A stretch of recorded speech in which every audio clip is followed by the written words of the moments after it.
जय घन्टी जय घन्टी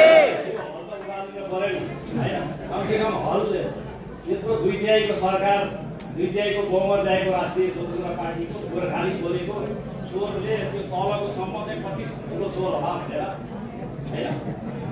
अब जर्मन सम्राट कैसर विलियमले संसारको कुनै सेनासँग डराउन तर गोर्खाली भन्ने बित्तिकै मेरो उनको थर्कमान हुन्छ भनेर भन्नुभएको थियो। त्यस्तै अब त्यही ठाउँको मान्छे हामी एकपल्ट फेरि जय घन्टी जय घन्टी। सबैलाई म आजको यस कार्यक्रमका सभाध्यक्ष मेरा प्रिय मित्र साधन लामिछानेज्यू, त्यस्तै गरी गोर्खा क्षेत्र नम्बर 1 का प्रतिनिधि सभा सदस्य सुदन गुरुङज्यू, गोर्खा क्षेत्र नम्बर 2 का प्रतिनिधि सभा सदस्य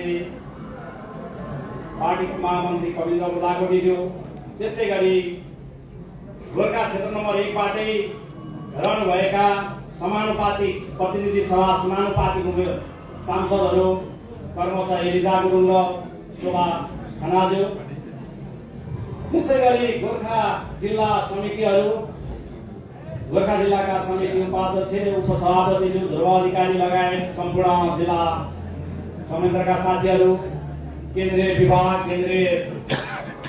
केन्द्रीय संगठन विभागका सचिव शङ्कर श्रेष्ठज्यू, त्यस्तै गरी प्रदेश र्याड र सम्पूर्ण व्यक्तित्वहरू, समाजसेवी पर्यटन व्यवसायी नवराज ढङ्गाई सर, त्यस्तै गरी निर्वाचन कार्य सम्पादन समिति जीवन श्रेष्ठ लगायत सम्पूर्ण गोर्खाली बुबाआमा दाजुभाइ दिदीबहिनीहरूमा मेरो एकमुष्ट नमस्कार।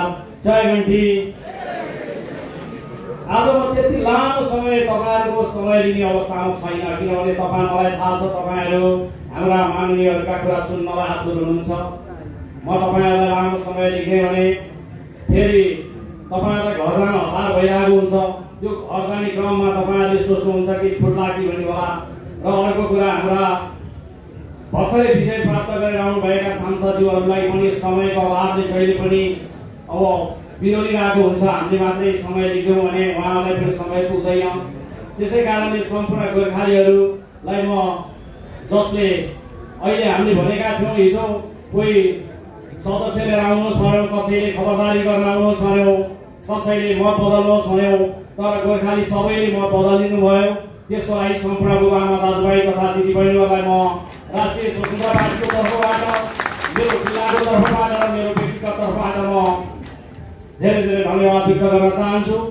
तपाईले गर्नुभएको अथाह माया, गोर्खा जस्तो एउटा कठिन परिस्थिति जहाँ पृथ्वीनारायण शाहले एकीकरणको अभियान सुरु गर्यो, आज हामीले